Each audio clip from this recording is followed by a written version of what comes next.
அவ்வளவுதான் கோட்டி எப்படி டெய்லி விளையாடுவீங்களா இல்ல நான் ஞாயிற்றுக்கிழமை மட்டும் தான் விளையாடுவீங்களா? ஸ்கூல் விட்டு டெய்லி விளையாடுவோம். போய் தானே சொல்றீங்க?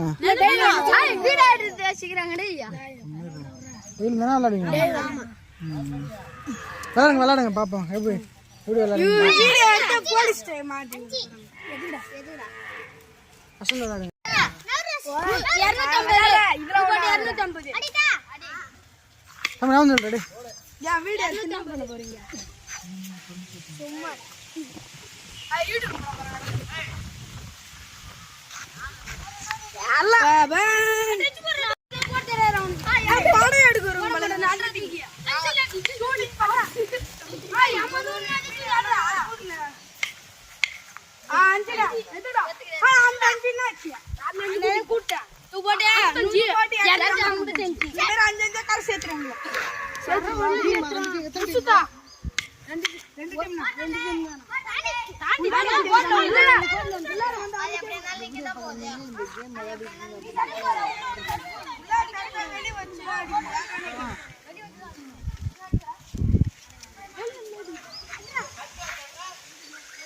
கோயில் வச்சு தருவாங்க. அது என்ன ஆட்டம்? அது கோயில் வச்சு தருவாங்க.